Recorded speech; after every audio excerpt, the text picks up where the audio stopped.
Okay. Hi, bon dia, Eric. Really nice to meet you. And I was really looking forward to getting to know you and then the project. So there will be a few sets of questions. First one is about the beginning of the Cidades project. And then I will ask a few questions about the project itself. And then your insights into the Japanese businesses, and lastly, the future plan.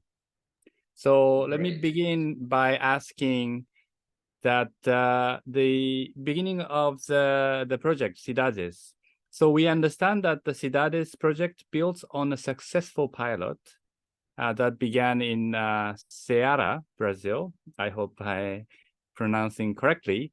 And how did this pilot itself in Ceará started its operation, and then how did it evolve into Cidades? Great, Toshi. Thank you very much. It's a pleasure to be here with you guys and speaking a little bit about the work we've been doing back in Brazil. The program itself and also the pilot in Ceará, and your pronunciation was perfect. It all began when we decided to overtake this business, when we decided to make this enterprise, which is Recicleiros, this non-for-profit organization. It has now 17 years of working in Brazil since we founded.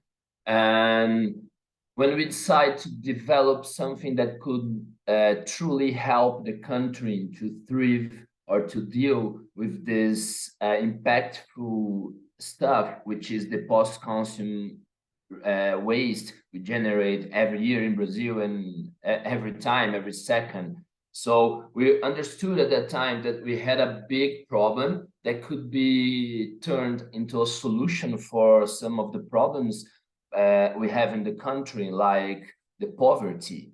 And then we decided to work to reduce the impact of waste in the environment and to promote this, what we call social development for the most vulnerable people in Brazil.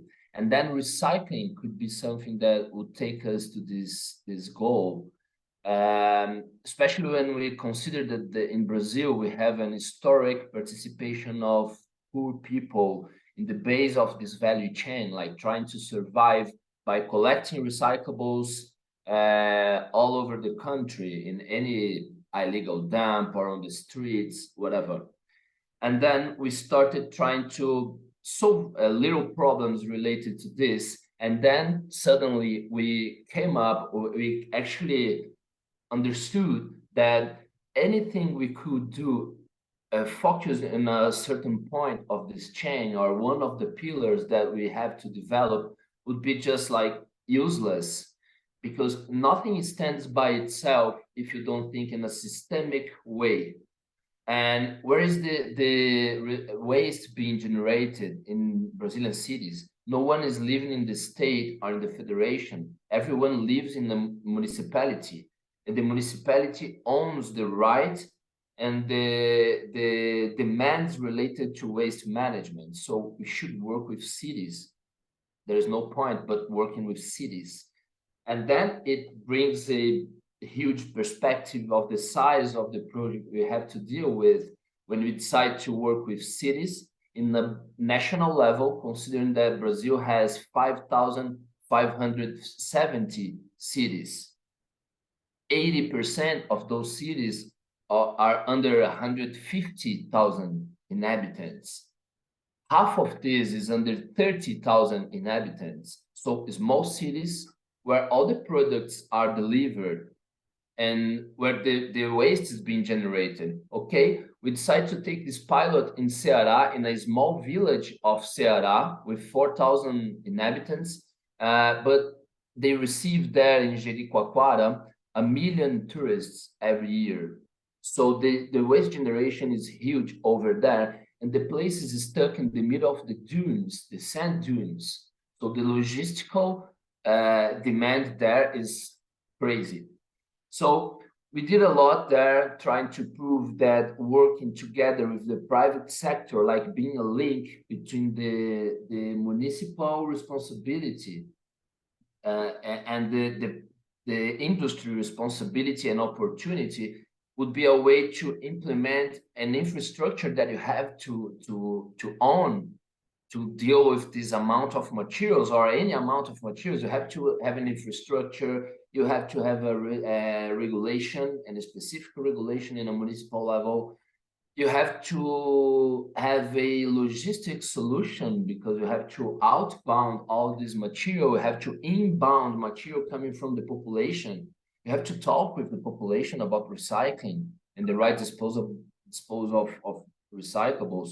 So it's an universe of demands that you have to deal with, besides developing people to work as a business, a social business, but in a business view, to operate those sorting centers, because our mission here is to reduce the impact of waste, but developing social opportunities, developing the social layer of this value chain, because we can solve both problems with the same solution.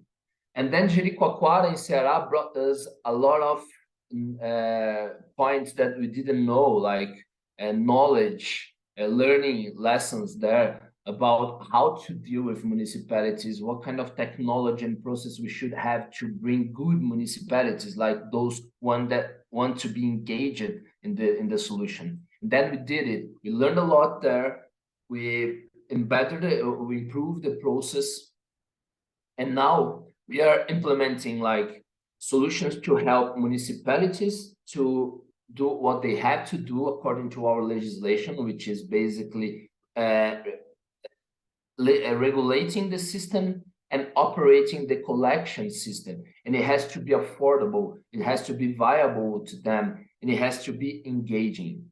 And then we connect this desire of working for that with the private sector being the link, bringing investments and the demand for materials. And then we invest in the infrastructure itself, the sorting center, but also in intense and broad program of capacity for waste pickers, to turn them during 42 months into businessmen, into people that has the capacity to operate, to manage, to work with the business they have, with the market and everything else. And then we are selling those recyclables from now 14 sorting centers across Brazil. We want to reach 20 of them by June 2024. And this is a systemic solution that could be applied anywhere by the time we have all the tools we are developing. So we have tools here, I'm talking about technology, to help municipalities to understand how much trucks, what kind of truck, what's the route they should provide collection in the most efficient way. We have here the Waste Pickers Academy, where we are developing training system for waste pickers to develop their skills. So we have our Vox lab of behavior change, our behavior change laboratory, where we are trying to solve how to engage people into recycling, how to bring them to the system to decide to do what they have to do. So it's a lot of things. I don't want to take all the presentation here in my first shot. So I'm giving it back to you, Toshi, to understand how we should go ahead. Great. Thank you, Eric. It's really, you might have answered all the questions that I had, but for myself, who is slow in absorbing the information, and then perhaps also for the audience, maybe I might need to repeat some of the questions that you already answered, but please bear with me.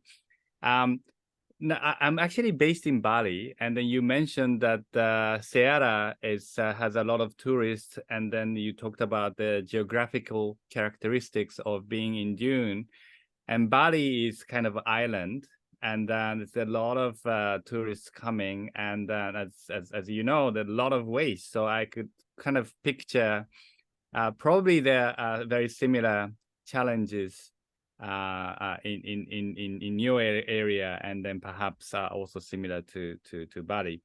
So moving on to the project Cidades. You already mentioned quite a lot of different components, from employing people, sorting center, etc.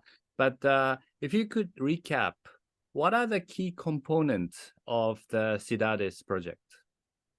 Beautiful question. Yeah, Toshi, we do have some islands here in Brazil, like Fernando de Noronha, which is world famous, and it's in the middle of the sea. You have to connect with the land and the market and everything else. So it's a great challenge, but anything could be solved if you think in a systemic way and understand that you have to bring some pillars together to make it possible. And that's all the concept of our program. I would bring 4 points, so as strategicals to make it happen. First of all, in our opinion, is the public policy for recycling. So in Brazil, we do have our federal waste policy since 2010.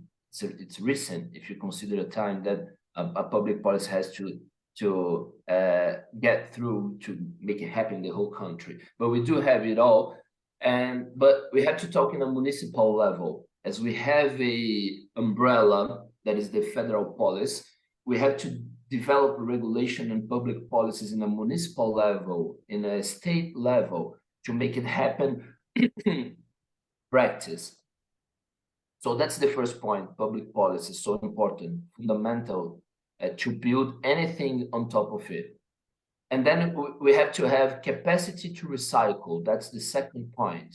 So if I don't have the facilities, if I don't have the logistic, the trucks, and the bins, so all the infrastructure, the sorting center, people ready to work with capacity.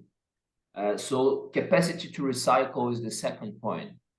The third, one of the most important, but I would take like 25% of importance to each, because it would be unfair. But behavior change, so engaging people in a way. It could be because you are rewarding, because they are conscious, because the legislation is enforced and oversight, and people are getting fined. Doesn't matter. But some of these things are brings results quicker than others, in a shorter time, shorter deadline than others. But they are all important. So behavior change is the third point.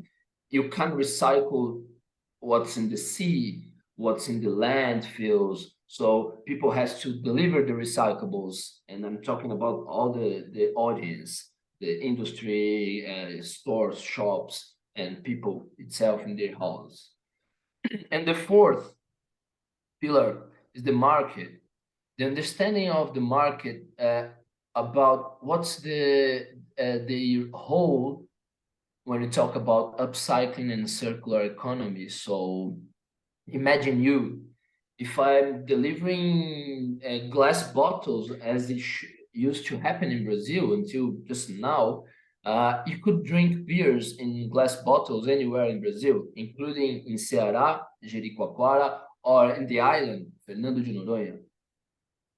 But you couldn't recycle if you're a sorting center or some of these players. You couldn't find no one to buy the glass bottle out of your city to get it back to the industry, or the prices are so low that nobody would put the hands on it. And the same happens with, for example, plastics.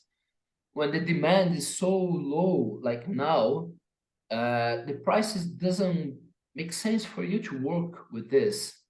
And it happens for a short time, and then it gets higher, and then it gets low. Sometimes nobody wants to buy some of the papers. We have now like 50 tons of paper ready to recycle in one of our sorting centers. I'm talking about one of our sorting centers. Nobody wants to pay the price to recycle. So the market has to develop a solution and an understanding of how important is to make it happen in terms of structure, demand of the materials. So it has at least to pay the price if recycling is not an option. Recycling is something that has to happen.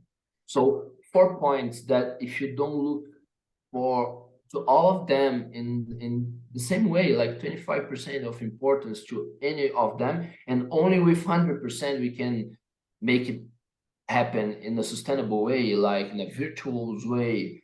So recapping: public policies, capacity to recycle, behavior change, the attitude of population, and then the market. I would take these 4 points as the base of Recicleiros program. Great, thank you.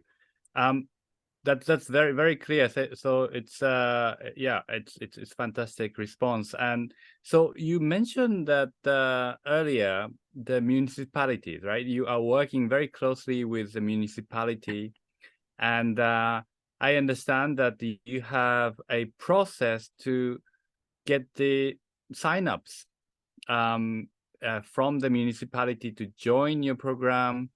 And so can you tell us a little bit about that sign-up process and the selection process, and what are the requirements for the municipality to be selected?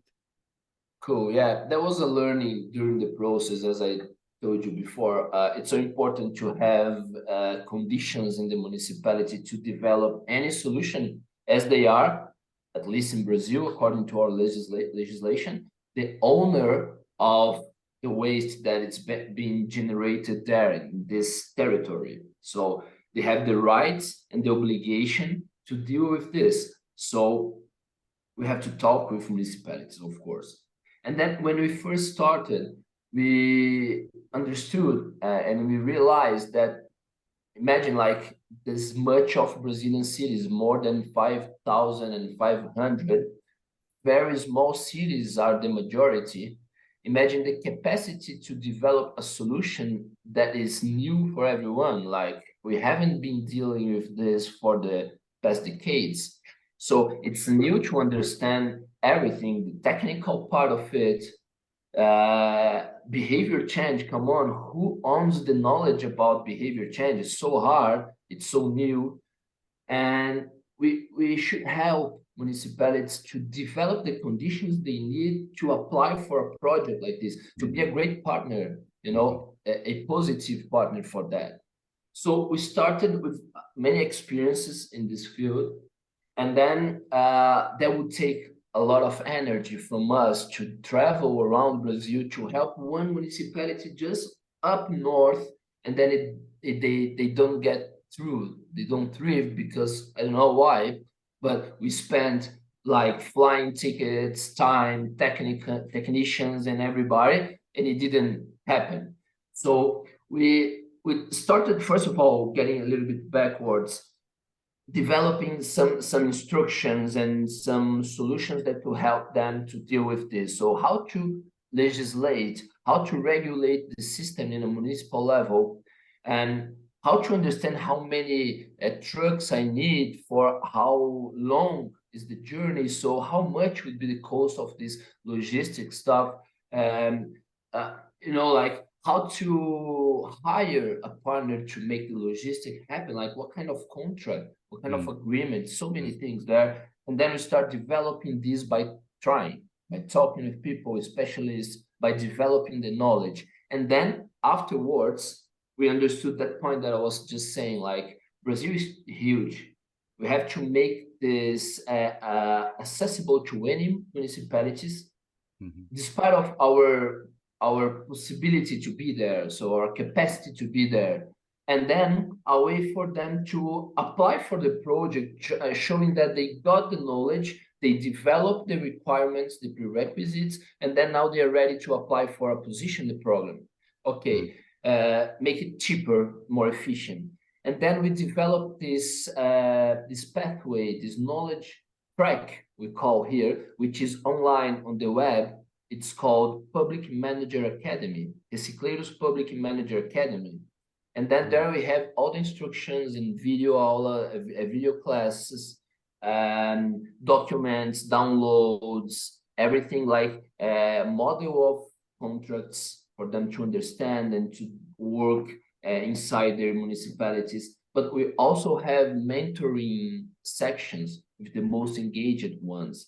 By the time they apply for a position, we can help them with the details and the execution of the process. By the time you understand, they are really engaged, because that's gold for us. Having a city that can ensure the conditions for us to invest third-party financial resources in the most safe way, considering that we want to recycle, we don't want to spend money, we want to recycle to generate working opportunities for women, for people a part of the society, the economical activity of the society. So this is the way, like, any Brazilian municipality can access this academy, get free access to the content we have there, and then develop the prerequisites, which are, again, according to our legislation that says we have a shared responsibility among the actors, such as municipalities, the consumer, the industry, and everybody else. So we understand that this shared responsibility has to have a limit, a connection between those actors, so it has to be clear. And then we have contracts with those municipalities saying that they should be responsible to regulating. So the legislation, specific legislation for selective collection, to ensure that we have a rule, the rule is clear, and we have budget, annual budget to pay, to afford to pay for those trucks running the municipality and collecting the recyclables. And it's happening. And then by having these conditions, we connect the other part of the project, which is the implementation of the solution, the infrastructure, the training for the waste pickers, formation of the cooperative of waste pickers, the engaging with the population. So the connection happens as soon as we have conditions in the municipality. So legislation and budget for collection. That's basically what they should provide.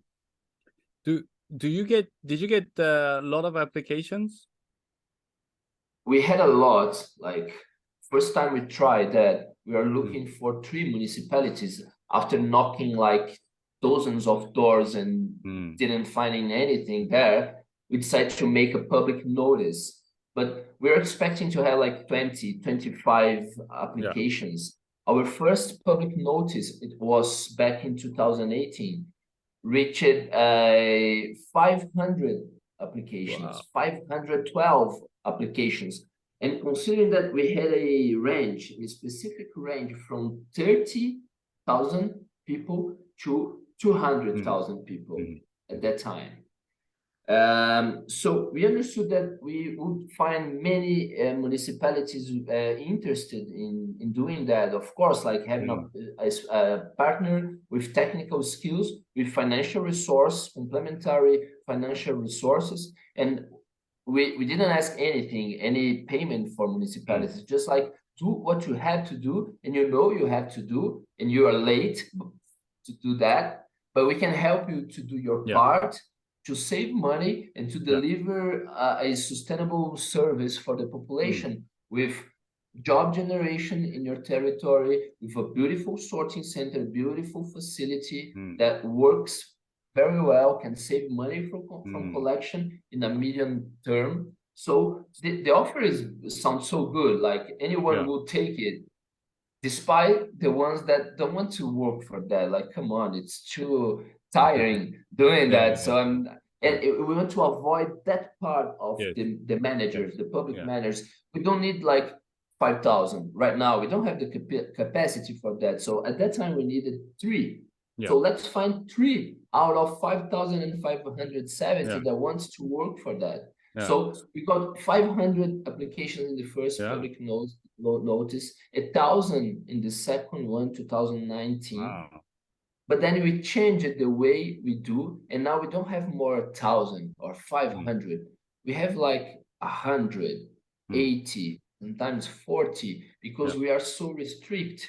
Like, we spent a lot of time and some money learning the things we shouldn't let just happen. Like the exactly kind of contract and agreement we should have, like what they should deliver before we start investing there. So it changed, and we are very restricted now. We want to have any or every municipality, but every municipality that accomplishes, that reaches the minimum they should do to make it happen. And I tell you why, Toshi, because imagine like I can have anything like the legislation, the budget for collection, but running empty trucks, just spending money from the public money, from the private money, just spending because, okay, you ask me for a legislation and budget for collection. I'm running the trucks, but nobody is playing the game. Like nobody's separating material. So again, municipality, that's your responsibility. You're the only one that can oblige them to do because that's a rule. You guys live in Japan, you might know what I'm talking about. Like, doesn't matter to have a legislation in my shelf. I have to put it on the streets. I have to oversight. So now we want to qualify this input, which is the municipality, and qualify the output, which is the market right now. That's the priority, the priority for Recicleiros right now. Right. Eric, I just realized that I have been enjoying this conversation so much, but like time is passing so quickly. So let me try and accelerate this interview a little bit. So one of the important aspects of this project, based on very quick reading of your project, is the replicability that is embedded in the project design, right? And I think a lot of projects within waste management, outside of waste management, tend to focus on one location, small locations, and then afterwards, okay, so let's think about how we replicate. But this your project design, Cidades, already embedding that, you have from the very beginning, your objective is to replicate and expand into multiple municipalities, right? So how did that thinking come about, and what was the process to include that aspect into the design? Great. Yeah, we have to be fair with us. So we are a non-for-profit organization, and our mission is to solve the problem of the impact of solid waste in our planet. We wrote like this, the planet, not Brazil. So it's very ambitious, and to avoid being like just hypocrite with this and saying that, like writing that in the mission and working for our organization would be just like unfair. So we understand that our first goal is our first pack of goals is to implement 60 operations like this in Brazil, 60 across 26 states, all the country, because we have some specific demands from the north of Brazil, from the beaches, from the center of Brazil, and so it's important to have experience across the country. We decided to solve the problem not by doing our projects and imagining that when I reach 60 cities, I'll be reaching less than 1% of Brazilian cities. Especially when you consider like the South America, for example, it's nothing. But the knowledge that could be created in this field by operating projects would be much more valuable than operating 60 or 20 or 40 sorting centers. The knowledge worth so much more than this. So, and I know that's taken a while to have the complete solution, something that I can just lay back and say, oh, that's perfect, it's running. No, but we are learning important things every day. So if you wait to the end of the knowledge production to share, would be like, I don't know, 5 years, 10 years, 20 years to have the complete solution. We are already running for 17 years, the organization, and for 5 years, the project, Recicleiros Cidades. So we are trying to share the best we have, like kind of live, like if I can talk about the things I have learned, I'm already sharing value. If I can help, like we do with Deuterra, for instance, which is another partner of Alliance here in South America, and they're also working in Indonesia. So we help, like that's the model of our public notice, the best we have until now. Use it, improve it, and share it back. So the Public Manager Academy was like this. So what we have best is online there. The process is there. It's the best we can do now. So get inspired by doing that. You don't need the Recicleiros to solve the problem. We have one part of the solution, and we have our goals to implement that. So we are doing 20 and then 40, cool. But you could be doing by yourself and with another partner maybe, or by yourself, municipality, I don't know. So that's sharing the experience and thanking, appreciating when we get something back from those partners also. So it's all about sharing knowledge, I think. Right. Great. And another question's around the market, right? So you mentioned that the price of the plastic can be low and fluctuates, and in this kind of very tough and volatile situation, what are you doing in basically bridging the supply and demand for the recovered material? Cool. That's a very sensible point of this operation, because we're not here to build an assistance system or something like this. We want to build a solution, like a business solution for that. And then when you have this flotation of prices and considering the profile of the solution we want to build in Brazil, which is a social enterprise, like it's a way to solve also the poverty problem we have, the exclusion we have in Brazil. And this connection is ready. So it's just like taking that and developing, improving that. But this profile of business, social business, doesn't have a background to deal with this flotation, like commodities flotation. In the Brazilian market, it's based in the commodities market. So if the virgin resin goes low, the offer for the recycled materials, the post-consumer material, goes low together, of course. If I can take it's plastic, like doesn't matter what the source, but it's plastic, I'll take the cheaper and not the most expensive, the cheapest I'll take.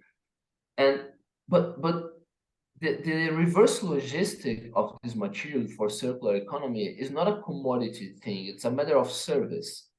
There's a base of this pyramid providing service to collect, to separate in a beautiful storytelling, but also in a high quality final product. Like if you analyze what it's coming from our sorting centers, by operating, giving the opportunity for those vulnerables to improve their knowledge and their capacity and to operate those sorting centers, you get crazy with the quality of the material. We can sort it much better than sensors or big machineries. Like we have a sorting center that delivers any kind of material sorted by color, by type, with any conditions you market asked for.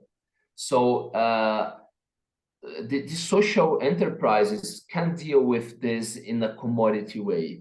So we have to figure out a solution that comes in a certain way, again, from the public policies, because it's mandatory to become, to turn the post-consumer material, the recycling of the post-consumer material, not into a option, but an obligation. Like if you are obliged to use at least 0.5% of PCR in your new products, the market can help to solve the problem of this flotation, because you have a target, you need the material, so the demand brings a better offer together.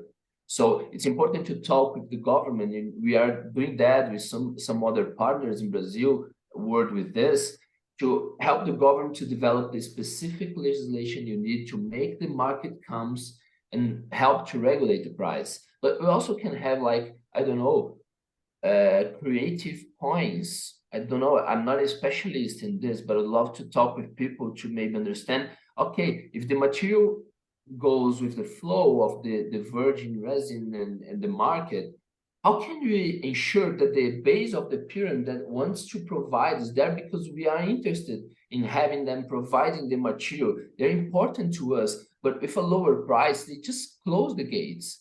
They go to work in the civil construction. They, you know, people have to eat. They can't just wait for the new wave up. So we have to work together with this, because nowadays we are suffering a lot with two specific points: the low offer of materials, because the engagement of the population, because of the inaction of municipalities, maybe, because I can't wait 20 years to educate people. We have to recycle now, you know. So if the regulation and enforcement is the way, let's do it now. In this meanwhile, we work with education, of course. And the other point of the bridge, the other side of the bridge, is the demand, the structure, and the fair demand for materials, understanding that the system has to run. Right. Yeah, I mean, you mentioned the sorting center in your response, and I did have a look at the video, and the sorting center looks very, very well organized. And what struck me was that the tape that indicates the walking line in between different sections, and that's like Japanese car manufacturing factory, very well organized. So happy to hear that. So happy to hear that, Toshin. Yeah. So the next question. So you have been working with Alliance for a while, and so what is the significance of Alliance support for your project? Yeah, it's huge. We developed a model that would be invested based on our legislation, the federal policy for waste, the national solid waste policy. Gives the obligation to reverse logistics to the private sector, shared in terms of responsibility with municipalities and all the actors. So at that time, as we want to fundraise for implementation of this model, this tribe, we understood that we could develop a concept here, considering that we don't have recycling enough to cover the obligation, the compliance for all the Brazilian companies. If all of them would run now to be compliant, they wouldn't find recycling enough to say, okay, if I have to recover at least 22 and compensate 22% of my emissions every year, and Brazil is recycling 3% of the urban waste, how can I connect the demand and the offer? So it doesn't make any sense if the government just comes and says, okay, show me that you are recycling 22% overnight. It's impossible, of course. So we brought a concept called future mass recycling. Like, okay, a company, you have an obligation. I'm talking here with the brand owners, because this obligation reaches the brand owners, and they have to show recycling of 22% of the total mass they generate in the previous year. And we would sell the future result of an implementation, like a future result, like any other future market. So you invest now for these 10,000 tons you need, and I use this money to implement capacity to develop the municipality, the waste pickers, the facility, the engagement, and then we will, along 5 years, collect this amount of material with this investment. And you can make it in a pool of companies to make it really reaches the country and have an expression we need. So this future mass captures the investment of brand owners to be compliant with the legislation. But that's not enough, because of course we have a market, and you can't just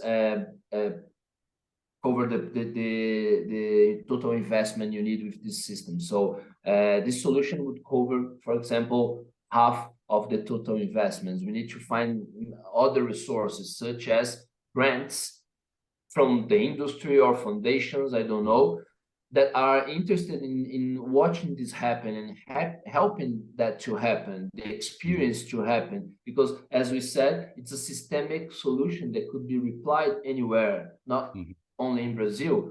We can have adjustments and take it to any other country.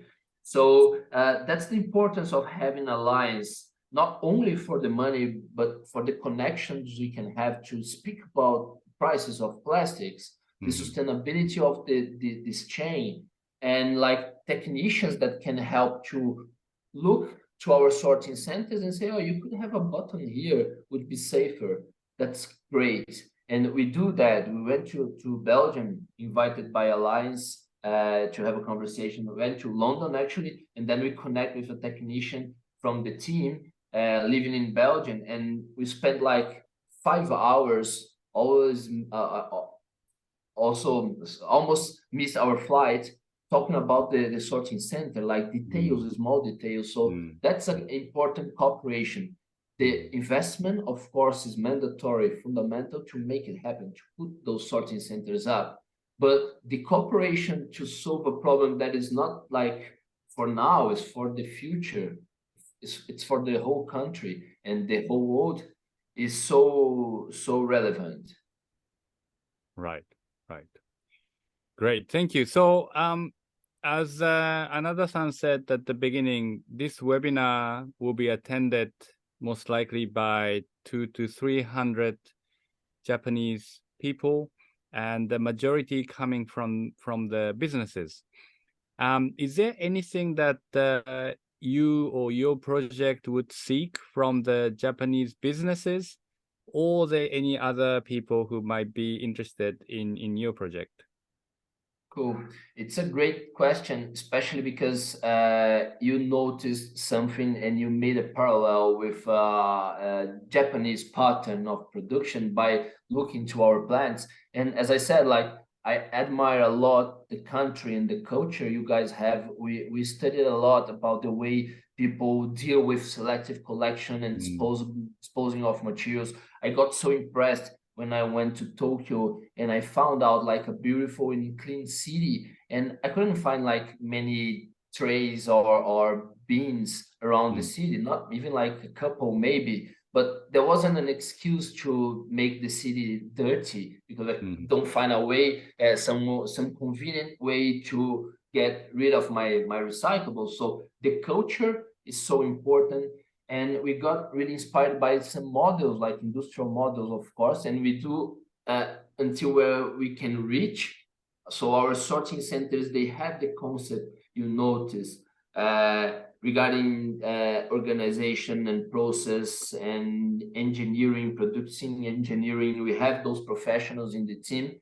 Of course, we deal with a limited budget, but the concept is there, and it has to be there because, like, the blue ales you mentioned, like, they are veins. When you visit any sorting center from cooperatives in Brazil or South America, people can move around. If they can move, they're not safe.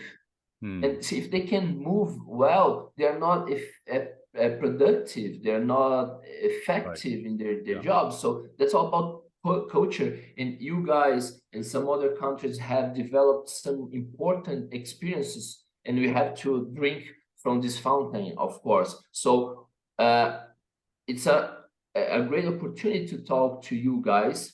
And what Recicleiros needs nowadays and what's important for us, considering our role in this scenario, is like cooperation. Technical cooperation, it's so important. Financial cooperation is so important because we are supporting workers and ensuring that they don't work for a month without getting paid at least what the country says, the legislation says, that's the minimum wage, which is a way under the living wage, but it's the national minimum wage. And in times like this, where we are developing the offer of material by engaging population, we have a fixed cost to run and operate those experiences. And the market is not responding well. The pressure for cash flow is huge, of course, is humongous.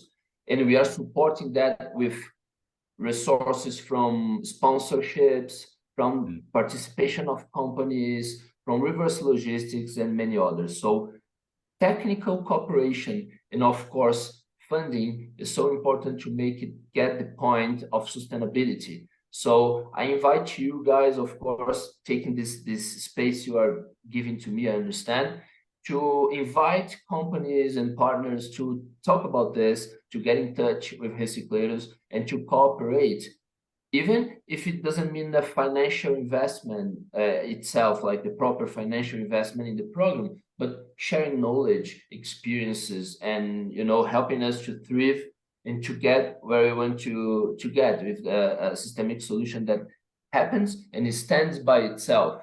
It's just a matter of time, in my opinion. Great. Technical and then financial collaboration. Yes. Right. So very quickly, if you could tell us your future plans for the Recicleiros Cidades project. Cool. Our material future plan is to get 60 operations at least covering 26 states of Brazil, and has a logical for 60, and why not 26, one in each state, because we are financed also by the brand owners that have to deliver recycling results all over the country in a proportion which is similar to the distribution of their goods, their products. So 26 would cover São Paulo state in a proportion that covers the Amazon state, for instance.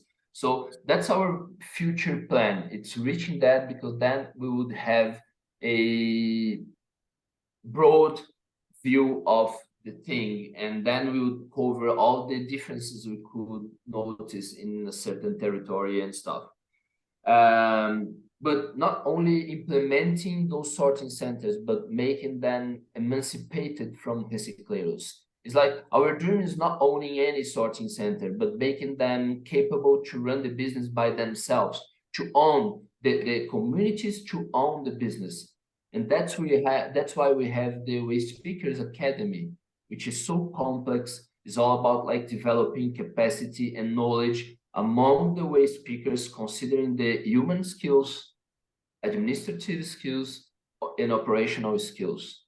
So our plan is to be like watching this ecosystem to run, and then hopefully to see the model being replied by others, and like working well by others, not only by Recicleiros. So that's our dream, actually, not our future plan.